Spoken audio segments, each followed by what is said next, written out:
Northanger Abbey by Jane Austen, Volume 2, Chapter 5. Mr. and Mrs. Allen were sorry to lose their young friend, whose good humor and cheerfulness had made her a valuable companion, and in the promotion of whose enjoyment their own had been greatly increased. Her happiness in going with Miss Tilney, however, prevented their wishing it otherwise, and as they were to remain only one more week in Bath themselves, her quitting them now would not be long felt. Mr. Allen attended her to Milsom Street, where she was to breakfast, and saw her seated with the kindest welcome among her new friends.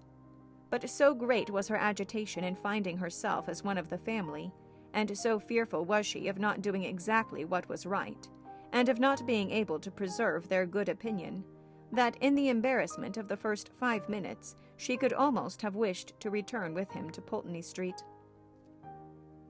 Miss Tilney's manners and Henry's smile soon did away some of her unpleasant feelings, but still she was far from being at ease, nor could the incessant attentions of the General himself entirely reassure her. Nay, perverse as it seemed, she doubted whether she might not have felt less had she been less attended to. His anxiety for her comfort, his continual solicitations that she would eat, and his often expressed fears of her seeing nothing to her taste, though never in her life before had she beheld half such variety on a breakfast table, made it impossible for her to forget for a moment that she was a visitor. She felt utterly unworthy of such respect, and knew not how to reply to it. Her tranquillity was not improved by the General's impatience for the appearance of his eldest son, nor by the displeasure he expressed at his laziness, when Captain Tilney at last came down. She was quite pained by the severity of his father's reproof, which seemed disproportionate to the offense. And much was her concern increased when she found herself the principal cause of the lecture, and that his tardiness was chiefly resented from being disrespectful to her. This was placing her in a very uncomfortable situation, and she felt great compassion for Captain Tilney, without being able to hope for his good will. He listened to his father in silence, and attempted not any defense, which confirmed her in fearing that the inquietude of his mind, on Isabella's account, might, by keeping him long sleepless, have been the real cause of his rising late. It was the first time of her being decidedly in his company, and she had hoped to be now able to form her opinion of him. But she scarcely heard his voice while his father remained in the room, and even afterwards, so much were his spirits affected, she could distinguish nothing but these words in a whisper to Elinor. "How glad I shall be when you are all off." The bustle of going was not pleasant.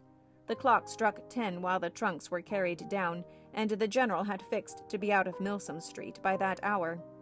His great coat, instead of being brought for him to put on directly, was spread out in the curricle in which he was to accompany his son. The middle seat of the chaise was not drawn out, though there were 3 people to go in it, and his daughter's maid had so crowded it with parcels that Miss Morland would not have room to sit, and so much was he influenced by this apprehension when he handed her in, that she had some difficulty in saving her own new writing-desk from being thrown out into the street. At last, however, the door was closed upon the 3 females, and they set off at a sober pace in which the handsome, highly fed 4 horses of a gentleman usually perform a journey of 30 miles. Such was the distance of Northanger from Bath, to be now divided into 2 equal stages. Catherine's spirits revived as they drove from the door, for with Miss Tilney she felt no restraint, and with the interest of a road entirely new to her, of an abbey before, and a curricle behind, she caught the last view of Bath without any regret, and met with every milestone before she expected it.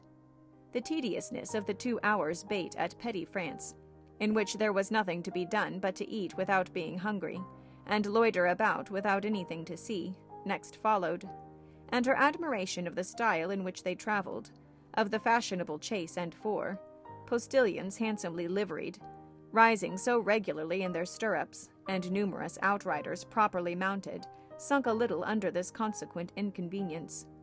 Had their party been perfectly agreeable, the delay would have been nothing. But General Tilney, though so charming a man, seemed always a check upon his children's spirits, and scarcely anything was said but by himself. the observation of which, with his discontent at whatever the inn afforded, and his angry impatience at the waiters, made Catherine grow every moment more in awe of him, and appeared to lengthen the 2 hours into 4. At last, however, the order of release was given, and much was Catherine then surprised by the general's proposal of her taking his place in his son's curricle for the rest of the journey. The day was fine, and he was anxious for her seeing as much of the country as possible. The remembrance of Mr. Allen's opinion respecting young men's open carriages made her blush at the mention of such a plan, and her first thought was to decline it, but her second was of greater deference for General Tilney's judgment. He could not propose anything improper for her, and in the course of a few minutes she found herself with Henry in the curricle. As happy a being as ever existed.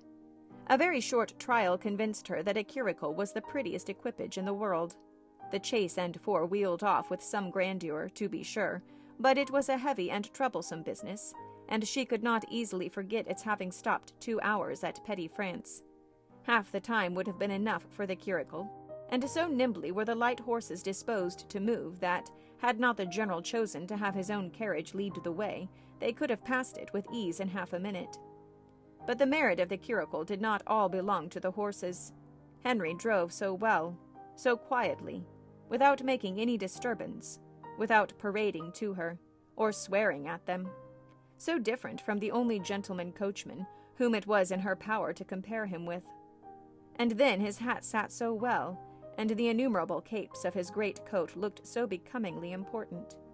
To be driven by him, next to being dancing with him, was certainly the greatest happiness in the world. In addition to every other delight, she had now that of listening to her own praise, of being thanked at least on his sister's account for her kindness in thus becoming her visitor, of hearing it ranked as real friendship, and described as creating real gratitude. His sister, he said, was uncomfortably circumstanced. She had no female companion, and in the frequent absence of her father, was sometimes without any companion at all. "But how can that be?" said Catherine. "Are not you with her?" "Northanger is not more than half my home. I have an establishment at my own house in Woodstone, which is nearly 20 miles from my father's, and some of my time is necessarily spent there." "How sorry you must be for that." "I am always sorry to leave Eleanor." "Yes, but besides your affection for her, you must be so fond of the Abbey. After being used to such a home as the Abbey, an ordinary parsonage house must be very disagreeable." He smiled and said, "You have formed a very favorable idea of the Abbey." "To be sure I have. Is not it a fine old place, just like what one reads about?" "And are you prepared to encounter all the horrors that a building such as what one reads about may produce? Have you a stout heart? Nerves fit for sliding panels and tapestry?" "Oh, yes. I do not think I should be easily frightened, because there would be so many people in the house. And besides, it has never been uninhabited and left deserted for years, and then the family come back to it unawares, without giving any notice, as generally happens." "No, certainly. We shall not have to explore our way into a hall dimly lighted by the expiring embers of a wood fire, nor be obliged to spread our beds on the floor of a room without windows, doors, or furniture. But you must be aware that when a young lady is, by whatever means, introduced into a dwelling of this kind, she is always lodged apart from the rest of the family. While they snugly repair to their own end of the house, she is formally conducted by Dorothy, the ancient housekeeper, up a different staircase, and along many gloomy passages, into an apartment never used since some cousin or kin died in it about 20 years before. Can you stand such a ceremony as this? Will not your mind misgive you when you find yourself in this gloomy chamber, too lofty and extensive for you, with only the feeble rays of a single lamp to take in its size, its walls hung with tapestry exhibiting figures as large as life, and the bed of dark green stuff or purple velvet, presenting even a funeral appearance? Will not your heart sink within you?" "Oh, but this will not happen to me, I am sure." How fearfully will you examine the furniture of your apartment?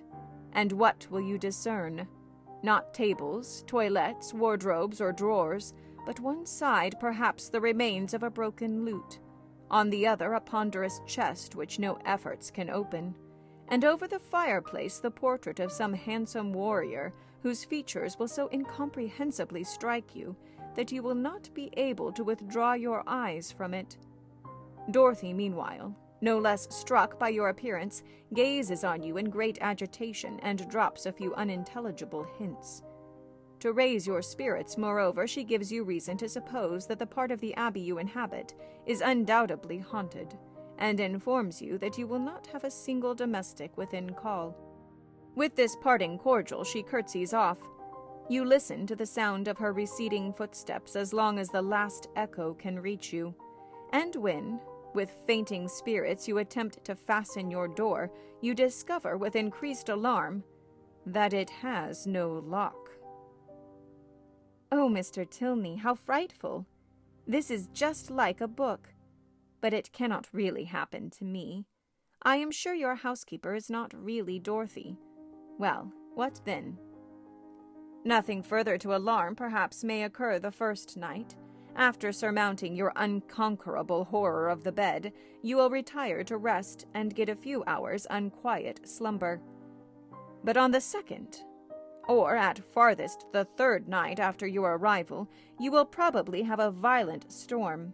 Peals of thunder so loud as to seem to shake the edifice of its foundation will roll round the neighboring mountains, and during the frightful gusts of wind which accompany it, you will probably think you discern, for your lamp is not extinguished, one part of the hanging more violently agitated than the rest. Unable, of course, to repress your curiosity in so favorable a moment for indulging it, you will instantly arise, and throwing your dressing-gown around you, proceed to examine this mystery. After a very short search, you will discover a division in the tapestry, so artfully constructed as to defy the minutest inspection, and on opening it, a door will immediately appear, which door being only secured by massy bars and a padlock, you will, after a few efforts, succeed in opening, and with your lamp in your hand will pass through it into a small vaulted room. No, indeed, I should be too much frightened to do any such thing. What?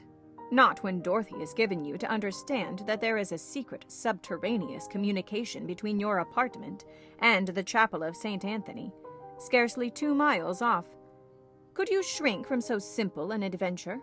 No, you will proceed into this small vaulted room, and through this into several others, without perceiving anything very remarkable in either.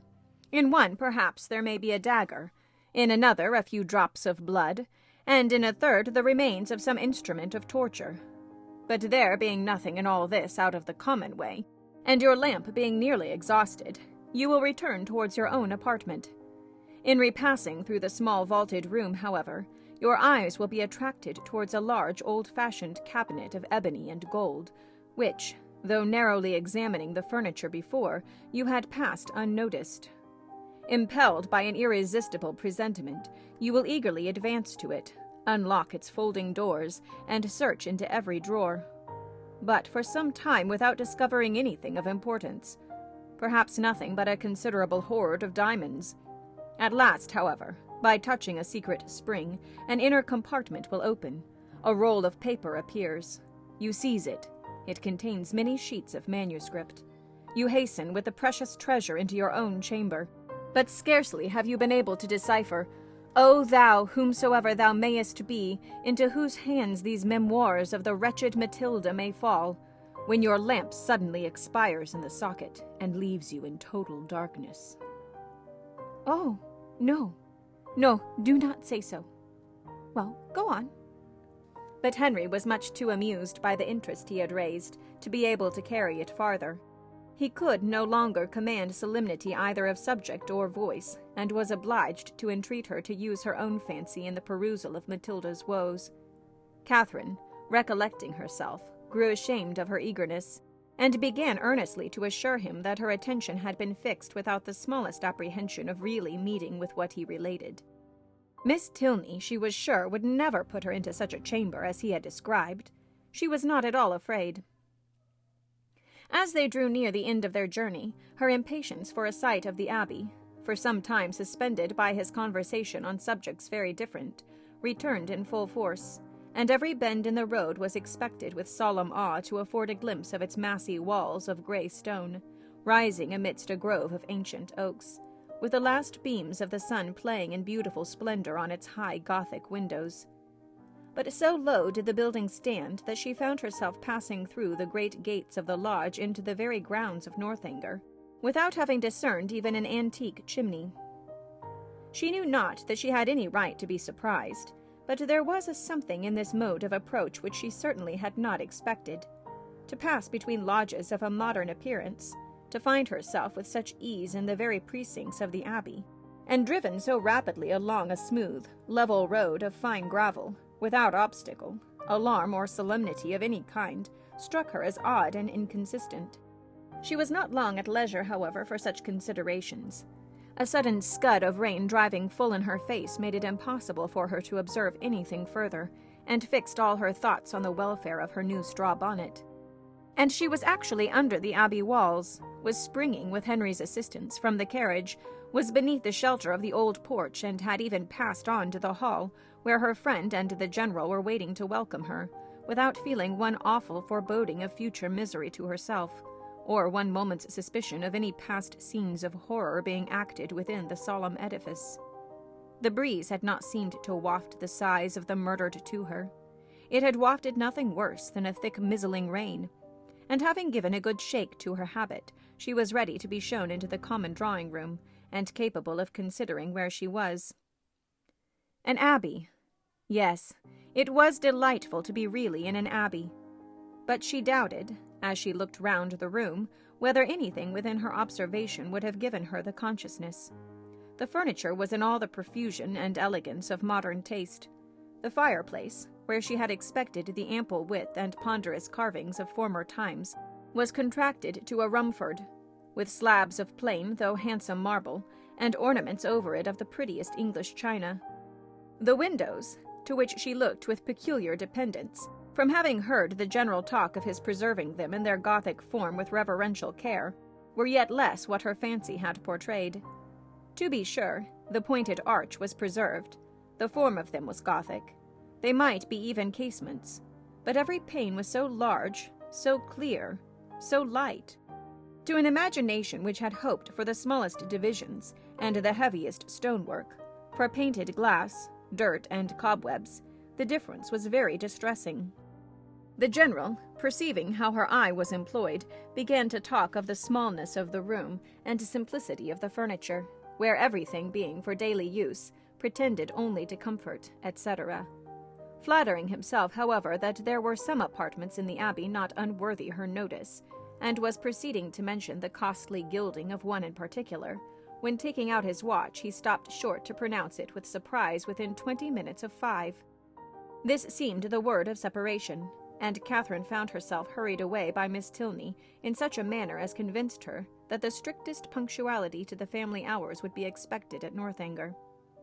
Returning through the large and lofty hall, they ascended a broad staircase of shining oak, which, after many flights and many landing places, brought them upon a long, wide gallery.